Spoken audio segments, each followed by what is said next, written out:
Well, good afternoon.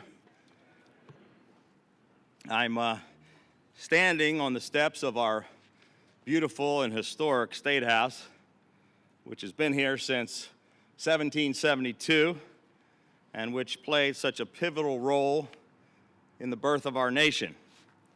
Just a few steps from where I'm standing is our old Senate chamber, where General George Washington resigned his commission as Commander-in-Chief of the Continental Forces.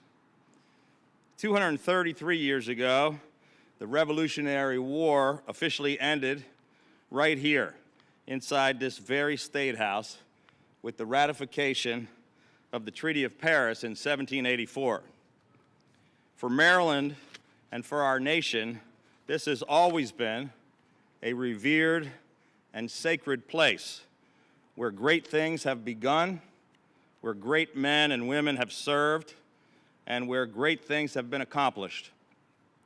However, that rich history and proud legacy is being tarnished by a few government officials who have failed to uphold the solemn oaths of office that they took to obey the Constitution and laws of this state, to uphold the public trust, and to represent the interests of the people. During my campaign to become governor, I pledged not only to restore Maryland's economy and put Marylanders to work, but also that I would do my best to put an end to politics as usual in Annapolis. On election night, as I gave my acceptance speech, I pledged that the very next day, Lieutenant Governor Rutherford and I were going to get to work on cleaning up the mess in Annapolis and restoring integrity to our state capitol. I was deeply humbled and truly honored to stand on these hallowed steps right behind me on that snowy day to take the oath of office as Maryland's new governor, as we pledged to put Maryland on a new path. That day I spoke about my father and said that I learned more about integrity from him in one day than most men learn in a lifetime. We stressed putting aside the politics and the partisanship and the personal interests in order to do the right thing for the people that we represent. And on that inauguration day, I also pledged that our new government would be held to a higher standard. On day one, I issued my very first executive order to begin holding public officials more accountable.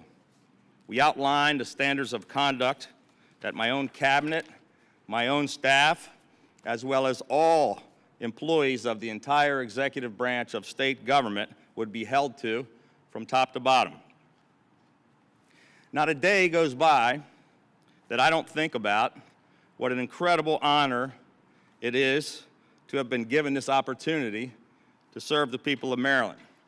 And not a day goes by that I don't think about the immense responsibility that we have as public officials to always conduct ourselves in a manner that is deserving of the trust that the citizens of Maryland have put in us. From the first day of our administration, our team has been diligently working to root out wrongdoing and corruption, no matter where it's taking place. The extensive investigation into our Department of Public Safety and Correctional Services resulted in 80 indictments of corrections officers, state employees, as well as gang members.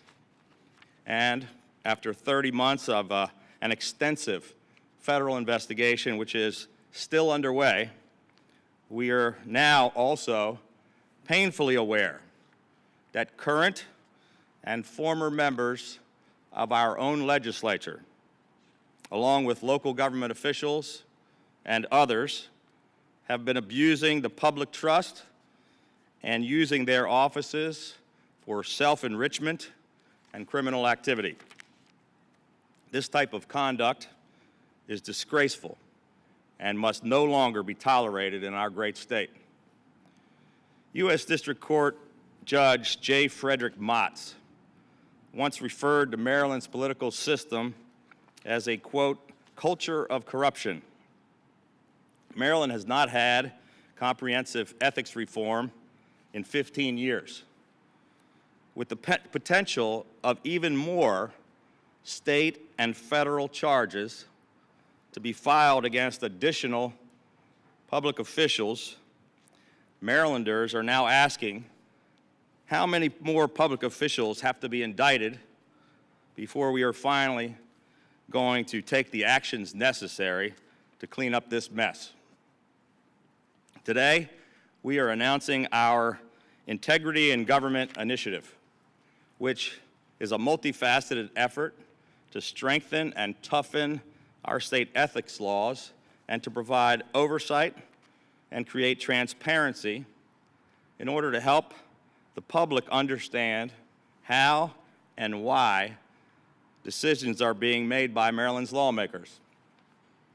The initiatives we are introducing today are in an effort to restore the public's trust in our state government and to finally bring some transparency, accountability, and fairness to Annapolis.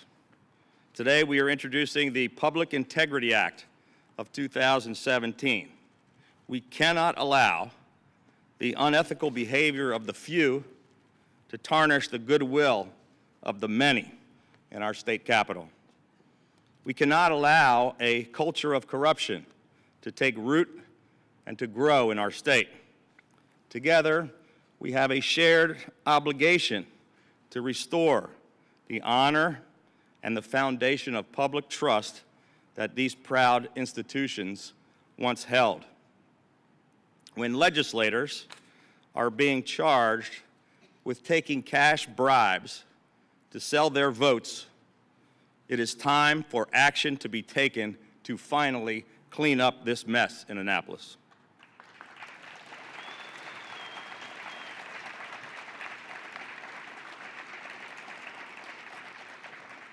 When legislators are allowed to lobby their colleagues for legislation which directly results in their own self-enrichment and massive personal financial gain while still continuing to serve in the legislature, it is time for action to finally be taken to clean up the mess in Annapolis. When former legislators are allowed to serve on state commissions where they then use those positions to make and influence decisions that are not in the public's interest, but that simply enrich those individuals or their family members, it is time to finally take action to clean up the mess in Annapolis. The Public Integrity Act of 2017 will place additional restrictions on both the executive and legislative branches of state government to eliminate this kind of unacceptable behavior from continuing to occur. The Public Integrity Act of 2017 will prohibit legislators from introducing or influencing any legislation which in any way will directly benefit them, their employer, or a business that they have an interest in. This act will prohibit staff of the governor or the legislature from lobbying for a minimum of 1 year after they leave state service. It will prohibit executive staff or legislators from directing businesses or interest groups to a particular lobbyist or lobbying firm. The Public Integrity Act of 2017 will also prohibit anyone who is employed by, has a financial interest in, or receives compensation from a lobbying firm from being appointed to a state board or commission. Currently, legislators exempt themselves from oversight by the State Ethics Commission. This legislation will require members of the legislature to be regulated by the same State Ethics Commission that everyone else in state government is, rather than by their fellow colleagues.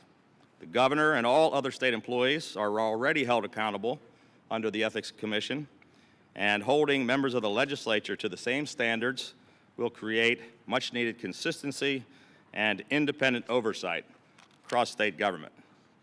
Second part of our initiative Our Integrity in Government initiative, which we're introducing today, is the Legislative Transparency Act of 2017, which will require all sessions of the General Assembly to be live streamed to the public through both audio and video.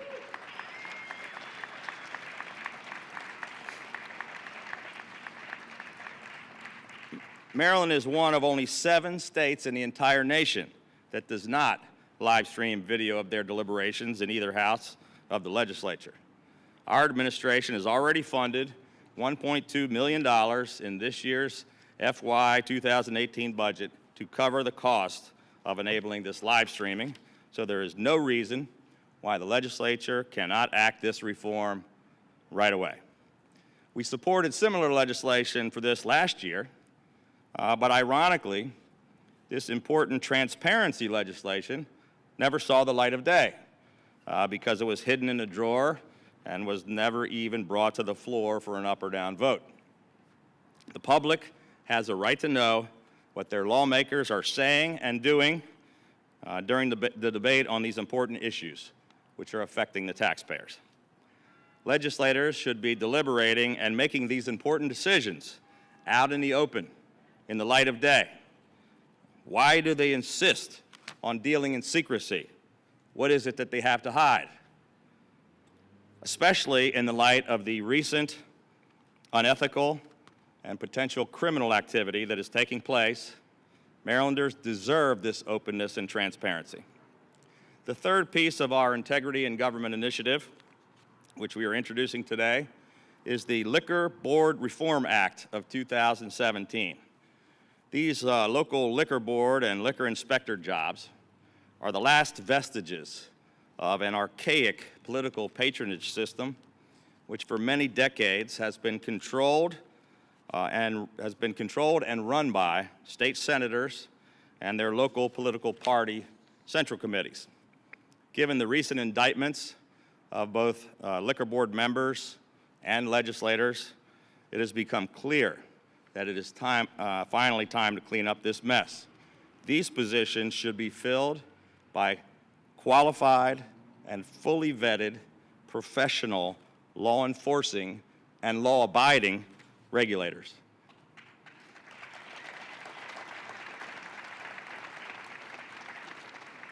Not by members of a corrupt criminal enterprise, which is filled with people in political patronage jobs who can shake down license holders or license applicants for cash bribes or for campaign contributions.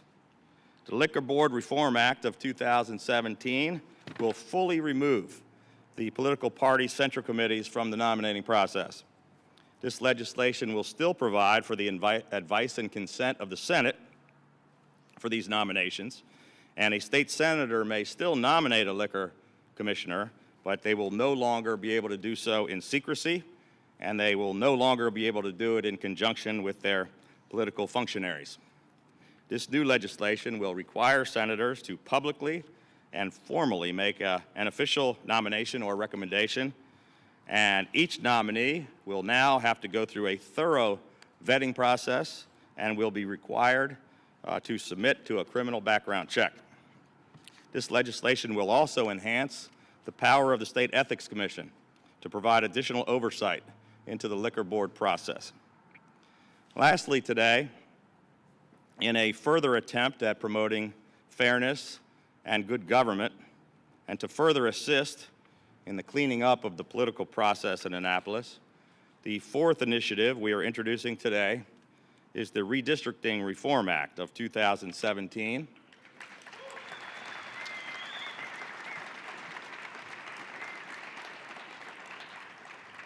which will promote free and fair elections in Maryland by removing the politics and the politicians from drawing their own district lines. This legislation will provide for a nonpartisan redistricting commission and will create a fair, nonpartisan, open, and transparent redistricting process. An overwhelming majority of Marylanders, regardless of their party, strongly support this legislation.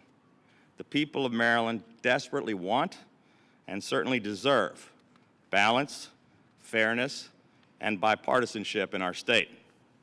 Fairness means encouraging a diversity of opinion and allowing for checks and balances and making sure our elections are fair and competitive so that voters can actually pick their representatives instead of the other way around. In Maryland, we haven't had that kind of balance, fairness, or competitiveness in our political system for decades. In fact, we've been singled out for having some of the worst, most gerrymandered districts in the United States of America. Free and fair elections are perhaps the most basic promise that those in power must provide to our citizens. Our proposed legislation is supported by most Marylanders, yet lawmakers hid this important reform legislation in a drawer last year and refused to even allow it to be voted on up or down on the floor of the House and the Senate. The time is now to take action on this important reform legislation, which could have a dramatic and positive impact on our continuing efforts to clean up the political system in Maryland. The people of Maryland are completely fed up with the status quo, and they are sick and tired of partisanship and politics as usual. Now is not the time for political gamesmanship. Now is not the time for legislators to focus on partisan politics or the 2018 campaign or the fights that are going on in Washington. Now is not the time for our elected leaders to put their heads in the sand and pretend that unacceptable, unethical, and even criminal activity isn't happening right here in our midst inside of this very State House. The time for action is now. The time to finally clean up the mess in Annapolis is now. The time to restore integrity to our state capitol is now.